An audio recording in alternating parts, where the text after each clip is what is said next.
মথুরা বৃন্দাবনের এই পথ ধরে হাঁটলে মনে হয় যেন ভগবান শ্রীকৃষ্ণের সেই চিরন্তন লীলাক্ষেত্র প্রবেশ করেছি।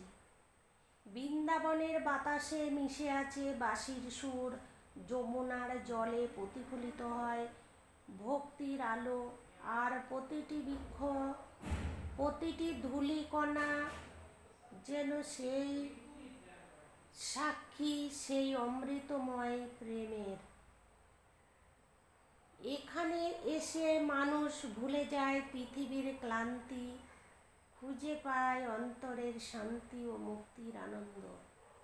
সত্যি মথুরা বৃন্দাবন শুধু একটি স্থান নয়, এটি ভক্তির স্বর্গীয় অনুভূতি। তোমার এই আওয়াজ উঠেছে না, আমি ছেড়ে দেব, দেখো।